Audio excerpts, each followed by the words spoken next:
I'm your host, Mona, and this is Introspection, the podcast. It is my belief that self-love is the key, and that we as a society have been conditioned. It's time we break free from these idealisms and we start living from our souls. The journey to self-love begins here. Introspection with Mona starts now. Welcome to Introspection with Mona. I want to first of all thank you for tuning in to the first episode of Pieces of My Soul.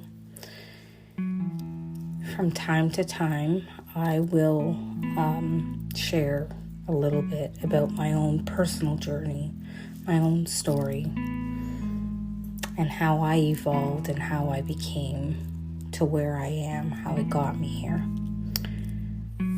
so that you can understand and you can feel that we are all imperfect, but it is perfect to be imperfectly perfect.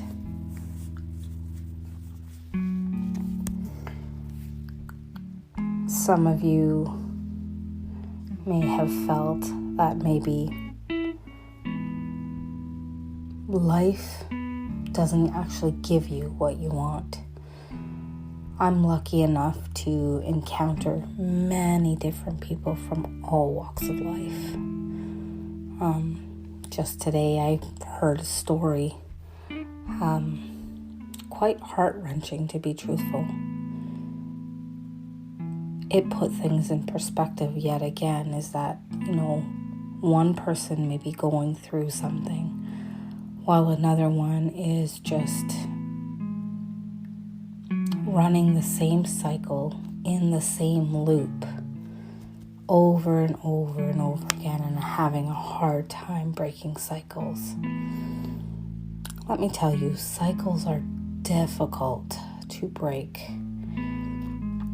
And the only way I've seen cycles break is sitting down with our thoughts, our emotions, and our inner selves and our inner truth. To finally dig deep into ourselves and see who we truly are. As I often tell people, you don't have to be honest with anyone but yourself. In my own personal journey, I needed to sit down at some point after all the praying and becoming evolved or evolving, so to speak, on my path, and really sitting down and realizing the patterns that I had created as young as, I believe, 5 to 8. There was a pattern there. And then again in the early teenage years, between 10 and 12, another pattern that I was repeating the same cycles into my teenage years, into my young adulthood. And it was when I saw my own timeline, I'm like, wait a second, this is an upcycle. I need to try to stay here. I did for quite some time, and then fell off the hay wagon. Again, the universe is going to test you to see how you do. I have been tested numerous times, over and over, testing my faith in the universe and my strength. But I kept holding strong towards what the universe wanted. In each one of those cycles, I was repeating the same mistake and the same pattern of people-pleasing, and trust me, I still have a hard time with people-pleasing. I am learning to draw boundaries. I'm not perfect, still learning, still difficult for me to do, but I am getting better. I would put myself in the hole in order to help other people. Again, since I was a kid, I'd give away pretty much everything, and I can go back to a story where one of my extended family members, an aunt or an uncle, and I can't remember exactly who, bought the chocolate for me, but I do remember it was a Cadbury caramel chocolate, and I do remember the uncle distinctly to this day. Still in my life, still love him very much. Saying I didn't know this at that time, but I recognized it as I got older. Saying, okay, let's see, if everyone asks for her for a piece of chocolate, what will happen? So one by one, I have a very large extended family. Some that I'm close to, some that I'm not. But again, as I share over time, I will tell you a little bit more about my story. So up came the first, uncle, can I have a piece of chocolate? No problem, here you go. Gave it to him, and this is happening when I was 5. Another one came, asked me, can I have a piece of chocolate? Okay, no problem, here you go. I had no problem giving. And it kept happening. I think there's 8 squares in a caramel bar. By the end of it, Mona had none for herself. I had given everything away. That uncle decided to, the one that started it all, wanted to see what I was going to do, decided to say to me, hey, you need to keep for yourself. You can't give it all away. I was called dumbbell because I did that, because I gave everything away. And my response was, it's okay, I'll get more. I look back and I laugh at myself going, what person would do that? Most people would hang on to one little piece for themselves. Fast forward to even the person I am today, and it goes to show, and I am going to use an example that just happened not too long ago.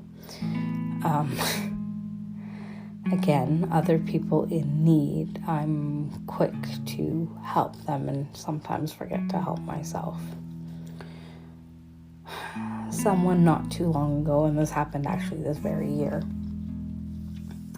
called to borrow money. This money is to help save someone else's life because they have a hole in their heart. So someone called me, asked me, hey, can I borrow X amount of dollars? And I said, okay. So I gave and I gave and I gave and I gave and I gave, and I had some of my own bills to pay. So I do have a social media person that I pay. I do have a charity foundation that I give money to as well, and the boy that heads that up, I give him money as well. And I need to pay these people, but I've given all my money away that I've earned and kept to help myself. I had to turn to my husband and say to him, this is really embarrassing, but can I borrow $1,000 from you? Because I don't have money to pay the people that I need to pay. So he lent me that money. See, I'm still repeating the same pattern to some degree. I did say to myself, okay, the next time some money comes in and the next time whatever happens, I'll help, but I need to hang on to some because I do have some bills that I need to pay. So again, I'm showing you a repeating cycle, the cycle of continuous giving. Now, I've also learned through spirituality is that you give and know that the universe will take care of you. I was taken care of. I had bills to pay. I helped someone else. And my husband helped me pay my stuff. Not that we have separate accounts or anything like that, but we tend to try to squirrel away some money on our own. So if I have extra expenditures, I can take care of it myself. and vice versa. If he has extra expenditures or things that we need to do, he has some.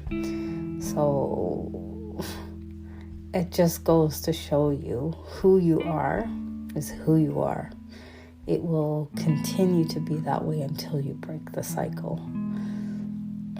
That cycle of me giving to those that are in need, that's a difficult cycle to break.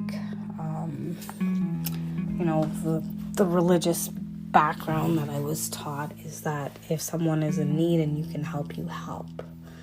Well, I did just that. Someone was in need, I had money, I took it and I helped, not expecting that I would have to borrow money. But again, the universe took care of me. The universe made sure that I was able to still pay my bills. Not the way I wanted it to come, but again, a lesson well learned. So fast forward to today, I got some money. I shared that money. I gave a little more to charity than I normally would. Gave to other people that were actually in need. But this time, I held on to $1,000 because I'm like, okay, at least that will pay for next month until I get some money that comes back in that is owed to me. So I did learn, trying to break those cycles. Trying to still take care of the things that I need to while still taking care of others. The lesson in all of this today is to look at the patterns, look at the cycles, look at the things that we create in our lives, and look at them and see what it is that you want to change. Do I want to change that giving, caring nature of myself? Absolutely not. Are there people that take advantage of that? Absolutely, there are. But I am not going to change the goodness that resides within me to please another human being. I'm going to do what I feel is best and what is right, knowing that the universe will take care of me in some way, somehow. Things happen the way that they're supposed to. And as I said, I did learn. I've held on to a little bit of money for myself to pay whatever little things that may come my way in the next little bit. And I think today, all I want to say is that we need to look at our repeating cycles and our patterns. I often tell people, and many people that I've told this to can attest to this, I often tell people, create a timeline. Up above, put all the things that you consider positive that have happened in your life as far back as you can remember to your current time. And down below, put the things you perceive as negative down below. Again, as far as you can remember to the current time. And you can actually connect the dots, look at the dips, the turns, when you're up for an up cycle, when you're down for a down cycle, because patterns repeat, history repeats the same type of thing. Try this, and let us know how that works for you. I'd love to hear, from some of you, letting me know, hey, that you did that, and see what happens, see what occurs. In order for us to change and better ourselves, we have to do something different. Perfect example I just showed you guys. I did do something different this time. I saved a little bit of money to take care of next month's bill, so I'm okay, and hopefully some money will come in. I shouldn't say hopefully. I know some money will come in to help cover the rest of the things the rest of the way.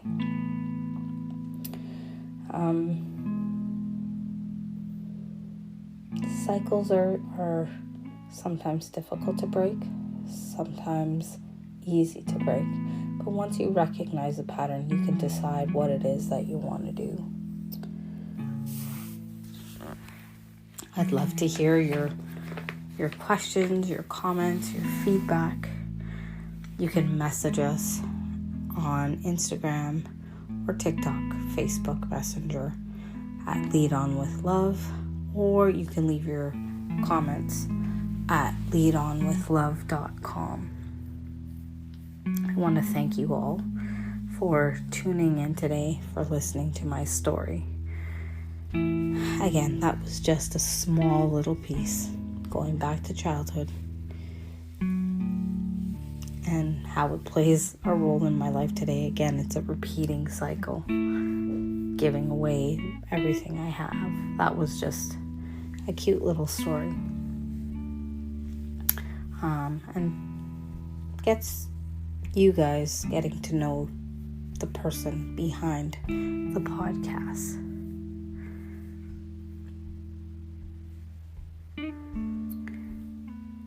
I want to thank you all for tuning in today, listening to a different perspective.